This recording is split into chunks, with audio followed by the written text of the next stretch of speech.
We've been looking at urine colour as a way of measuring dehydration status. And then you may have heard the term hyponatremia or water intoxication. So this is the other end of the spectrum. This occurs when we drink too much water within a period of time rather than not enough. And actually, it's not the water directly itself, but what happens so if you think of it as a beaker with some solute in it, when I add more water to the beaker, the solute becomes less concentrated. So what happens with this particular issue is that your blood sodium concentrations drop below what is typical and what is healthy. There's several different theories about how this all occurs, but we don't need to worry. We just want to know it's because we go from healthy level of sodium. Remember, sodium and all those electrolytes are holding the water where we want it. So the problem then becomes, if I've got low blood sodium concentration, that as the blood moves through the brain, there's not enough sodium to hang on to the water, and the water passes through the blood-brain barrier and into the brain. And the brain tissue is very, very delicate. There's not a lot of space inside our skulls, right? We've got a little small area around the brain, but there's not a lot of space there. So any swelling means that the brain is being damaged, getting bruised. And swelling can lead to confusion, disorientation. It might lead to a seizure. It can lead to coma, and there are instances where people have died because of this issue. So you can also develop these symptoms due to sweating a lot and losing a lot of sodium. So the type of athletes where we've seen death, extreme endurance events, so things like the Tour de France, or other 24-hour endurance type races, right, where they know they're sweating, and so they drink a lot during the race. That can cause it, or they're not drinking enough and they're losing a lot of sodium. So it's one of the reasons why they add sodium to rehydration drinks and sports drinks. The problem with that is that it might not be enough given these very special circumstances. Because they're not going to add a lot of sodium to a drink. You can only mask so much, right? If you add salt to water, it doesn't taste good. That's why they bundle the colorings and the flavorings in, okay, to try to mask the electrolytes that are in there. So there's a limit to how much sodium they're going to add to those drinks. So that might not be enough. There's some indication that it seems more likely in women than in men, although there doesn't seem to be any reasoning why that is. And I have to say the only stories I've ever heard have been men in an extreme endurance event. So there was one case of a child back in England some time back, because they had been told to drink plenty of water, and so they drank a lot of water and they fell into a coma and they didn't recover. So in your using a salt tablet would help you? Yeah, a salt tablet would help. would you recommend it before the competition or something? I don't know before or whether you want to have them. I've seen athletes, runners and things that have little electrolyte tablets that have salt in them rather than using a drink. And they'll take the tablet during the race. I'm not sure, I don't know, if taking it ahead of time would help a lot. Probably would help some. For most people, most of us salt our food enough that we don't need additional sodium. So it's a pretty extreme scenario where you're going to see these kinds of problems.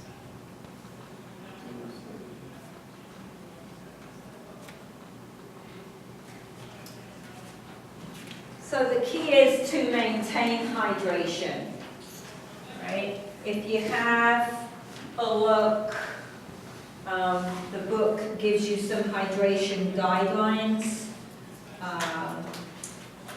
And the hydration guidelines vary a little bit depending on which authority it is. So the ACSM, slightly different to the CDC. But the overall picture of the guidelines is all the same. What you want to aim for is that you start your physical activity in a euhydrated state. Can I start as fully hydrated as I can? Right? I need to maintain hydration during activity.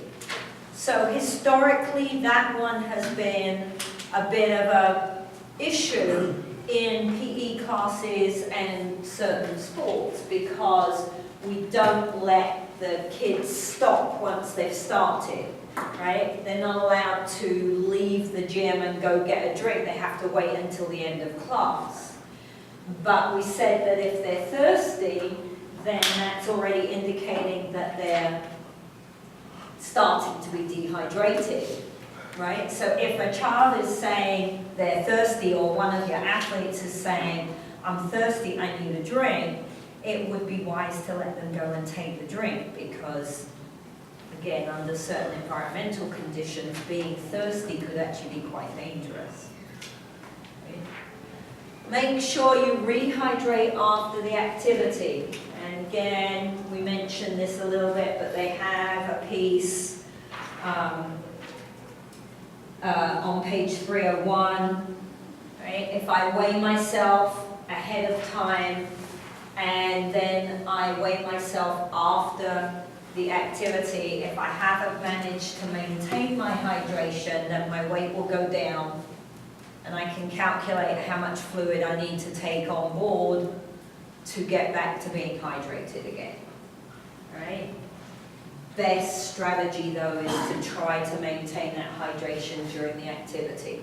It can be a bit difficult depending on what the weather's like, right? If it's cold, it's sometimes difficult to make yourself drink. I find it hard if I'm walking. It's much easier to have a drink when it's warm. When it's cold, I have to really force myself. So, fluid should be palatable, and that's where the drink manufacturers get people kind of bought in because they taste good. Cool, it doesn't have to be cold, so you don't need ice cubes in your water or your drinks, but they do need to be cool, right? You don't want them sitting out in the sun. So if you've got your water bottle, can you put your water bottle somewhere in the shade rather than put it out in the sun and let the water warm up? It's not going to be as effective then at helping you hydrate or to cool you down.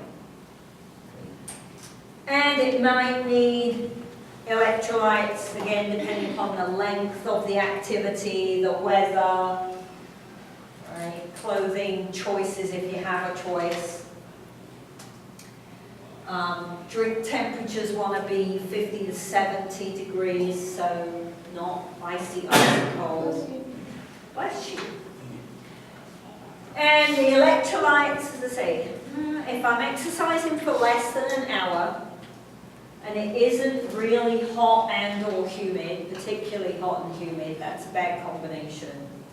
For most of us, the salt that is in our food is enough.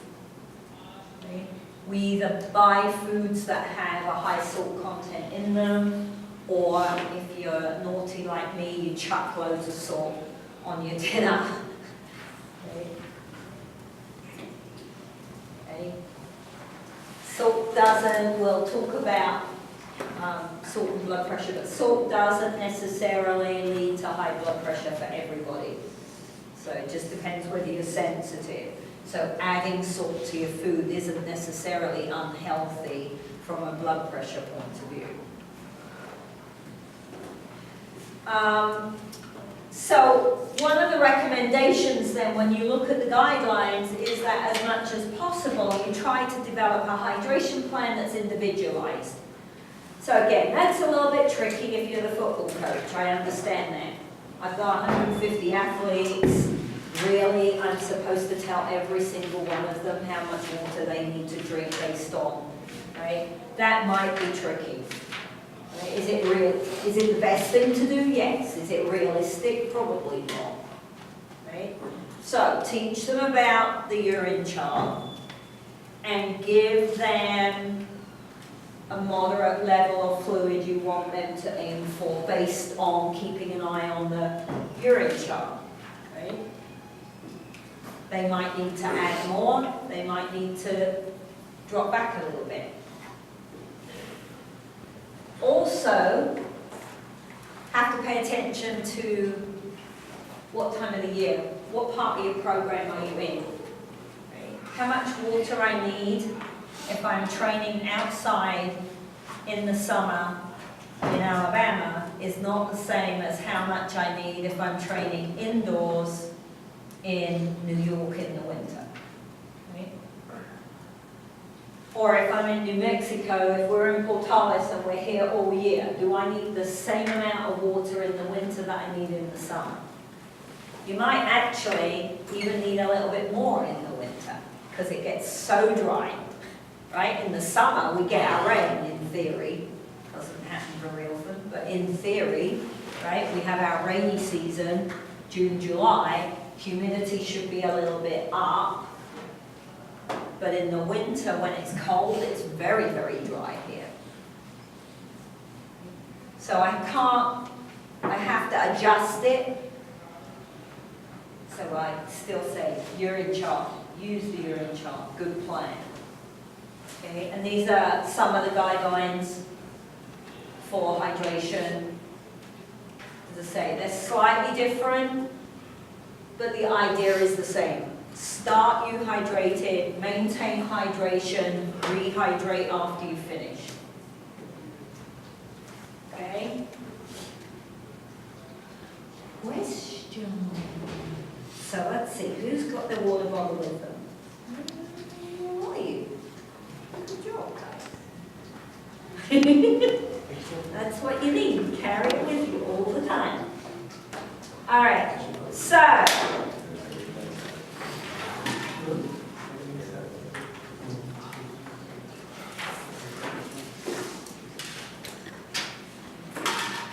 Okay, so grab your piece of paper. We're going to start the chapter on environmental challenges. All right, and once we finish this chapter, we'll be ready for the next exam.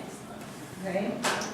So please pay attention. If you haven't checked, you should have done. But if you haven't, check your blackboard because I changed up some things on the timings of things, all right? Okay, question number 1. Short duration performance is or is not decreased at altitude? Short duration performance is or is not decreased at altitude? You mean aerobic? Mm-hmm.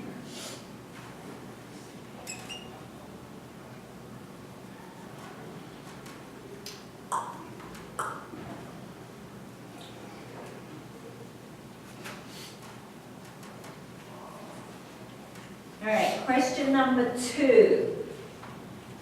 List 2 of the 4 mechanisms for heat loss. Give 2 of the 4 mechanisms for heat loss.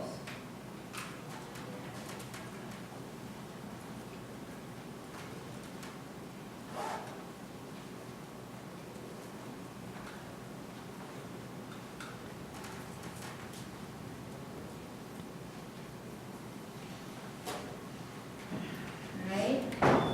Question number 3. Can psychological factors impact performance in the cold? Can psychological factors impact performance in the cold? Yes or no?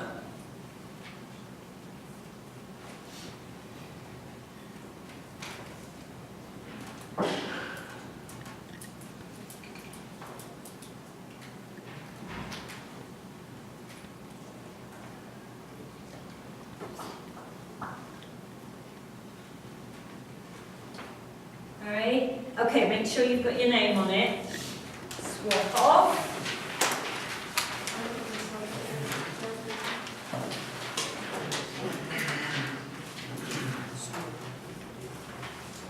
Okay, everybody got someone else's? All right.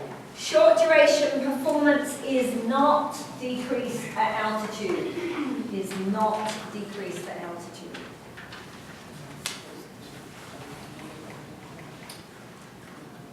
Right? Mechanisms for heat loss. Oh, can I do this off the top of my head? Probably not. Radiation, convection, conduction, evaporation.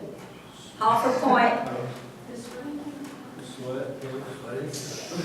That's evaporation. It is evaporation. It's evaporation. It causes evaporation. It's not actually evaporation. Sounds good. That means yes. Half a point.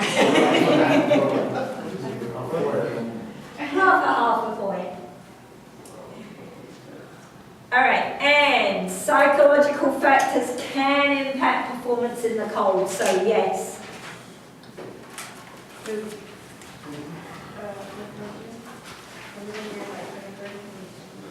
All right, so give them marks out of 3, and Tim will collect those.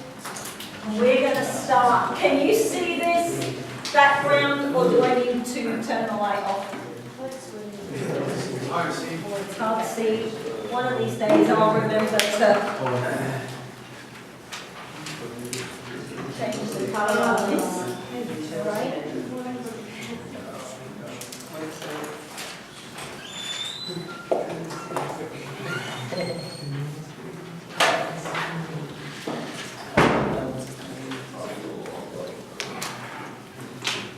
Okay, all right, so challenges to homeostasis when we exercise in certain environments. So anytime we exercise, we're immediately stressing our body.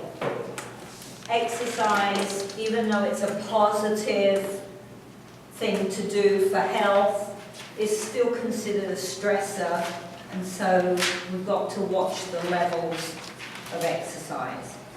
Right?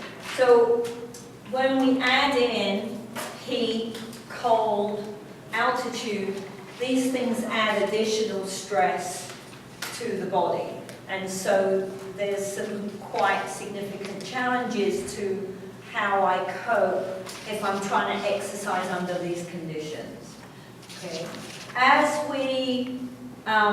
we go up in altitude, we see a linear relationship with barometric pressure. So barometric pressure drops in a linear fashion as altitude increases. Right? So as barometric pressure drops, then the amount of oxygen that is available, right, changes in the bloodstream. Okay, so I have at about 2,300 feet, just under 2,500 feet, we start to see some decline in an aerobic performance. All right? Not a lot, but a little bit.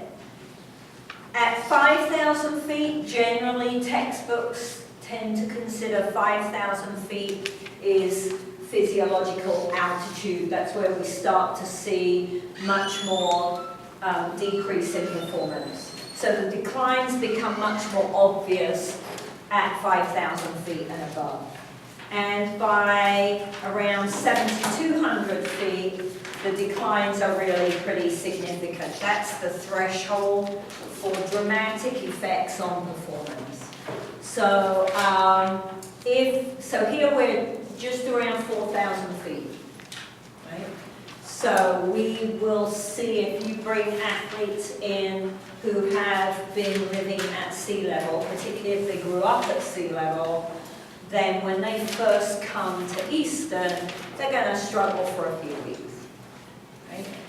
If I bring an athlete from Albuquerque or Ruidoso or Cloudcroft to Portales, they're not going to struggle. They're going to have a very nice time for a few weeks until their adaptation to being a little bit lower starts to kick in. So Albuquerque is, I think, something like 6,700 or 6,800 if you're in the city on the plane. But if you go up up on the trails, up into the Sandias, the top of the Sandias is around 10,000 feet. So it's a big change in altitude in a very short distance if you're in the city. Okay? From us, we have to go quite a long way before we see a big change in, you've got to drive for a couple of hours for us before we see an increase in altitude from here. Right, Ruidoso. So the challenge, the reason we see the decrease in the performance is because we start to see impaired oxygen consumption, right? And it gets harder and harder and harder to make ATP in that system 3 that requires oxygen. So, challenges, hypoxia is the term for low oxygen saturation in the blood. Right?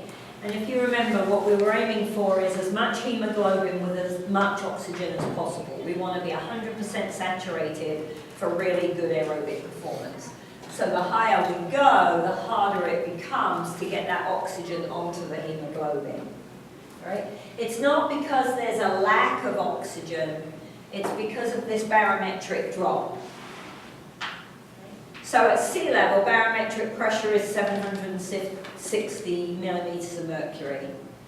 In Mexico City, which is just under 7,500 feet, it's only 596 millimeters of mercury. At both those places, oxygen percentage of the air is 20.93%. So the percentage is the same, but because of the lower pressure, there's less actual molecules of oxygen available in the air. So that becomes the problem.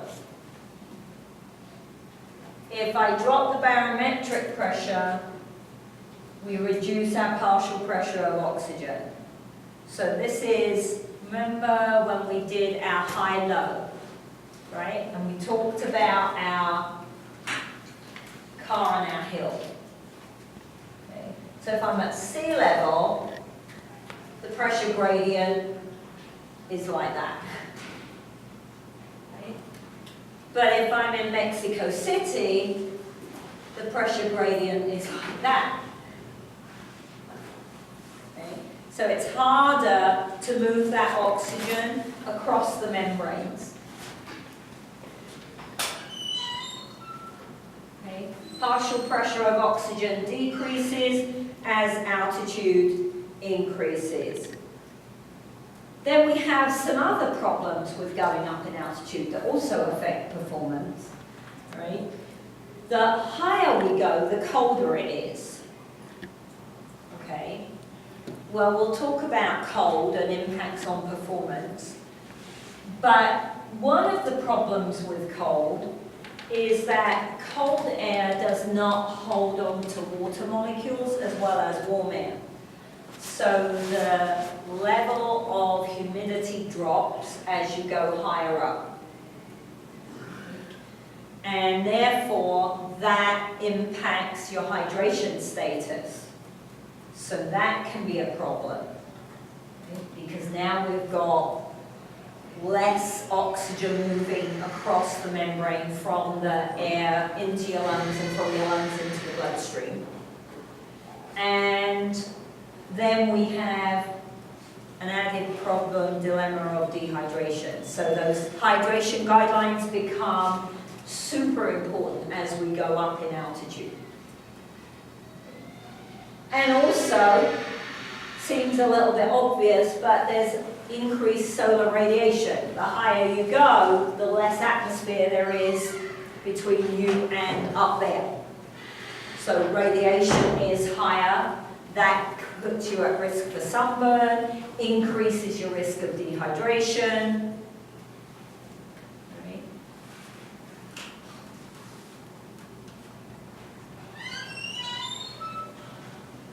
All right, so the left-hand side of this diagram we've seen before, okay, when we were doing the cardiovascular system. At sea level,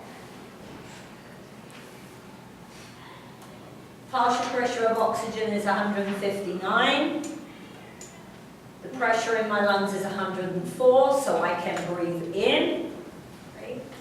The pressure in the venous blood coming into the lungs is around 40. So that makes it very easy to move oxygen out of the lungs into the bloodstream, because I've got a nice big steep 60 gradient there. Now I'm up to 100, we go around, we come down to the muscles. The pressure in the muscles is only around 40. So again, I have a nice steep gradient, right? My diffusion gradient is 60 millimeters of mercury. So I've got a nice steep differential. Okay? Easy for me to run, bike, hike, whatever I want to do, take an aerobics class, because it's very efficient to move oxygen out of the bloodstream and into the muscle tissue, where I need it to make ATP. So now, the new part of the picture is what happens if I'm at nearly 4,500 meters. So that's high. This is high. So this is an extreme. Here, oxygen is now, partial pressure of oxygen in the atmosphere is down to 96. And the partial pressure in my lungs is down to 46. Well, I've still got a pretty steep gradient there, 50. So breathing in isn't the problem. Right? In my venous blood, I'm down to 27. So I've got 46 to 27. That's not bad. I've still got a reasonable gradient. So I can dump some oxygen into the bloodstream. It's not as good as our gradient here, obviously. We're down to a third of this. So I'm not going to get as much oxygen into the bloodstream as I could here. But I can get some in. So I come out at around 42. We travel around, and now we get to a big problem. Because not only could I not get as much oxygen onto the hemoglobin as I can at sea level, but when I get down to the muscles, now my pressure gradient is only 15 instead of 60, right? So now I've got a nice minimal pressure gradient. So again, can I get oxygen into the muscle? Yes, there's a gradient, right? Is it moving really quickly, really easily, very effectively? No. Okay? So that's where my problems start to occur when I'm trying to do an aerobic exercise. Because now I'm trying to make ATP and I'm chucking all that hydrogen into the electron transport chain and it gets down to the bottom and there's barely any oxygen available to pick up the hydrogen and keep the environment within the muscle tissue neutral and not acidic. Right?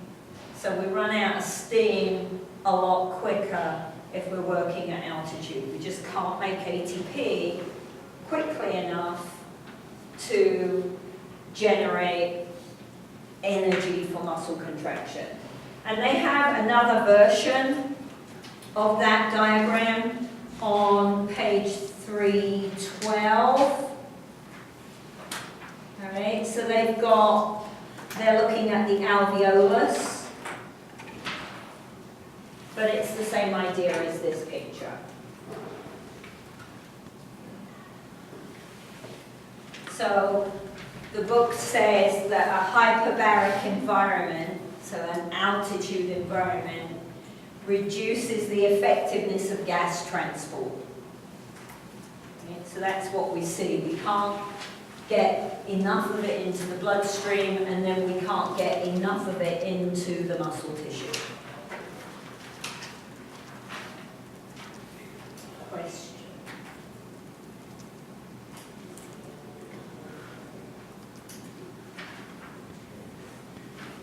Okay. So what are the responses to altitude then? Right?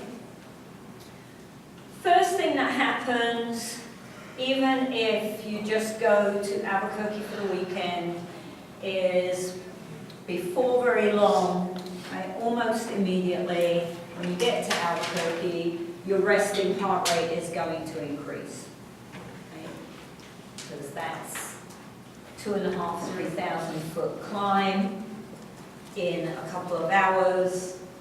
Heart rate is going to increase to try to move a little bit more oxygen around your body.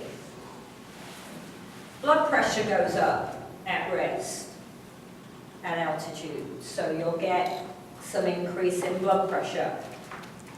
You get increased epinephrine, norepinephrine release. So you utilize glycogen a little bit quicker, so you might find you're a little bit hungry when you go to Albuquerque.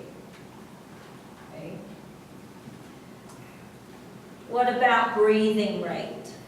Right? So we see increases in ventilation when we go up in altitude. Now at rest, you have to go up to around about 10,000 feet before you see big changes. Right? You'll see an increase in the depth of breathing, not so much in the rate at rest. But if you're exercising, you see an increase in the depth of breathing and in the rate of breathing when you're at altitude. Right? So that, I'm breathing harder and faster to try to offset the fact that I'm not getting as much oxygen into the system. Right? So we try to move more oxygen in and out more quickly. Let's see. Because we're not getting as much oxygen into the system, so if we go back here, right? Remember that VO2, our measure of aerobic capacity. So how much oxygen am I using per minute? Or VO2 max is my maximum capacity to use oxygen. At the tissue level, right? Use it, not breathe it in. So if I don't have as much available and I can't move as much into the muscle tissue, then VO2 has to go down. So your maximum capacity for aerobic performance goes down as you go up in altitude. Right? Max VO2 decreases as I go up in height. If we look at blood plasma levels, acute response, if we look at the vascular system, is a decrease in blood plasma. So partly because we're fighting hydration problems, right? Partly because that's the body's way of trying to increase the concentration of oxygen in the blood. We decrease plasma levels, all right? After we've been at altitude for 3 or more weeks, we start to see a change in red blood cell count. So for some people, about 3 weeks, anything from 3 weeks onwards, we're going to start to see more red blood cells being made, okay? So we see again, and then plasma volume picks back up because now I've got more red blood cells, I've got more ability to carry the oxygen. And then we start to use carbohydrate a little more. So we start to, in an acute phase, we start to use glycolysis more than we use oxidative metabolism. So we start to utilize our stored glycogen. That means I have to eat probably a little bit more glycogen. So I've got to eat a little bit more carbs as I go higher up. And we're going to see higher blood lactate concentrations, which means we're going to fatigue a little bit quicker.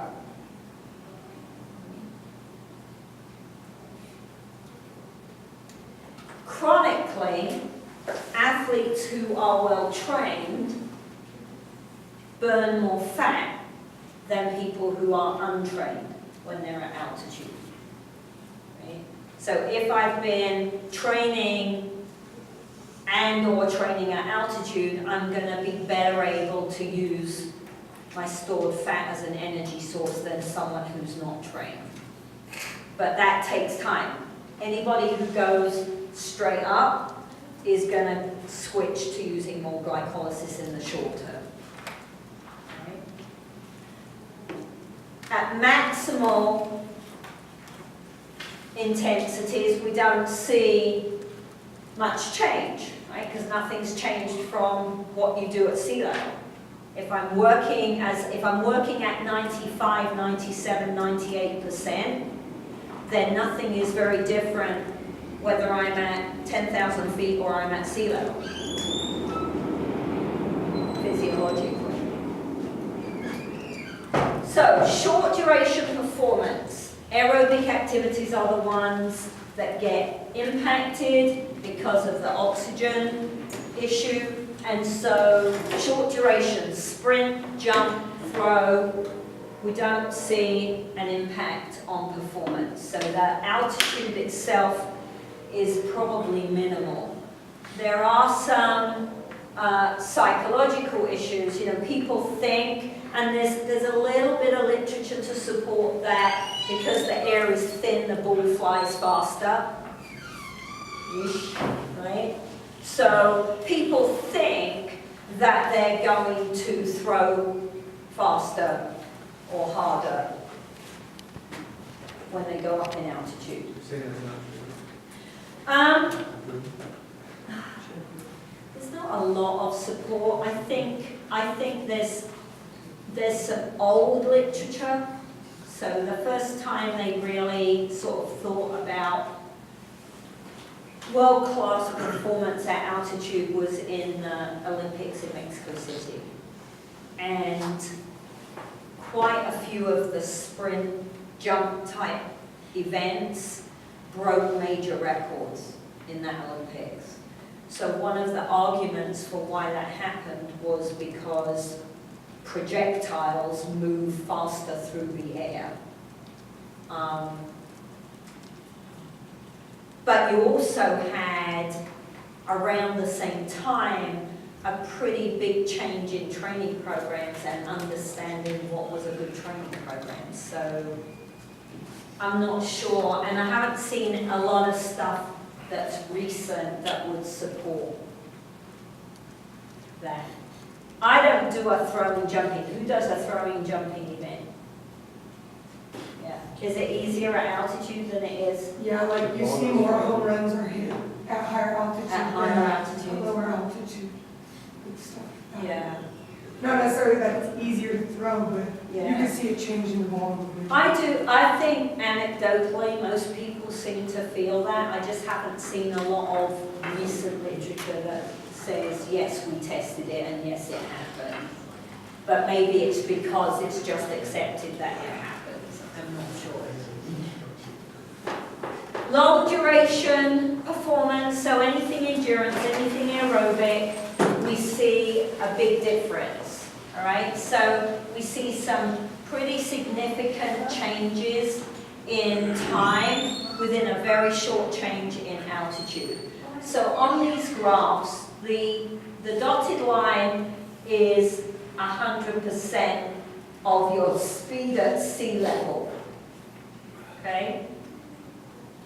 And so what they hypothesize is that if you're in one of these shorter running events, you'll run faster. The 400 meters drops off because remember the 400 meters is a borderline. You're just beginning to switch to aerobic. So there's more effect in a 400 than a 200, 100 or a 50. And this is what happens in the longer events as I go up in altitude. So here's altitude, here's speed. So even by 500 meters, in some of the longer events, we've seen a pretty big drop in speed.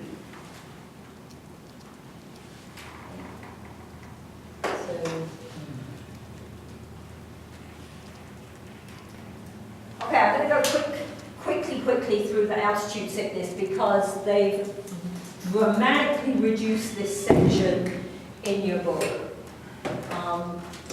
And someone needs to remind me to check that on the exam. So, altitude sickness is a pathological condition. So it is a measurable physiological condition that occurs in many people, right?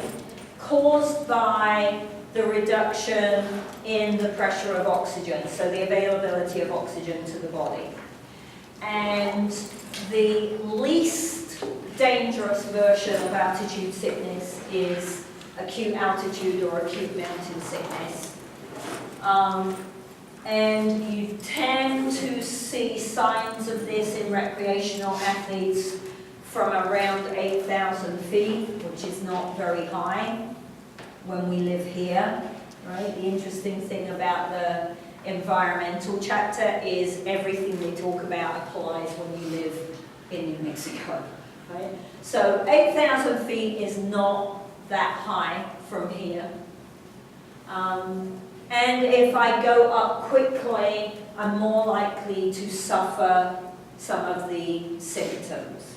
So the symptoms will start almost immediately for most people, and they can persist anywhere up to a week in some individuals. For most people, usually 2 or 3 days, and they're seeing the end of it. But things like headache, vomiting, difficulty sleeping is a big one that is reported regularly. Loss of appetite becomes important, particularly as we go higher up. Now, the reason it's important to recognize acute mountain sickness is that it's the precursor for a couple of much more dangerous versions, okay? So if I'm suffering with those symptoms and I don't recognize them and I don't pay attention, particularly if I continue on up in altitude, then I'm at risk of developing something that's a lot more serious. Right? So, HAPI, high altitude pulmonary edema, is the point at which I start to accumulate fluid on my lungs. And that can occur in otherwise very healthy people, just because they went up to 12,000 feet, 13,000 feet, right? And I'm trying to think, Pikes Peak, anybody know for certain? Pikes Peak must be around 14,000 in Colorado. It's a very, very popular recreation area for hiking and camping and snowshoeing, cross-country skiing. So, again, if you like those kinds of activities, then this is not a complete non-starter, right? And then the most serious version of altitude sickness is HACE, high altitude cerebral edema. So now if I don't catch it at this stage, then I've got accumulation of fluid in the cranial cavity between the brain and the skull. And then you're in big doo-doo, because you need help very, very, very quickly. So depending on where you are and how far out in the middle of nowhere you are, can you get this person back to a hospital or get help for them quickly enough before they drop into a coma, right?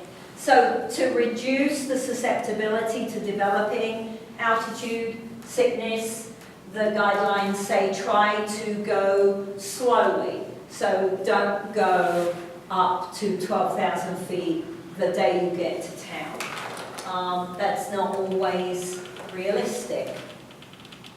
Because if you've only got the weekend and you're going on this trip, I can't spend the weekend in the hotel room because I don't want to develop mountain sickness.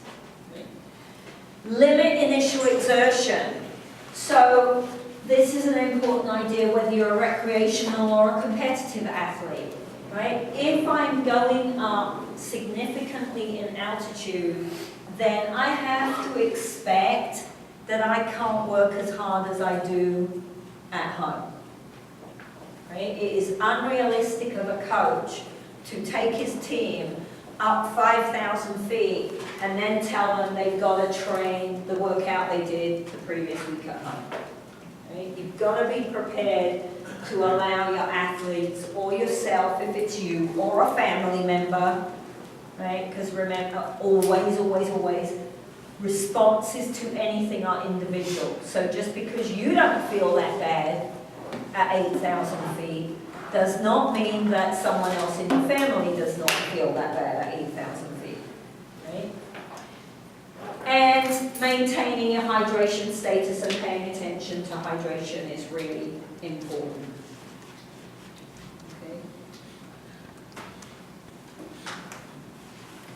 Okay.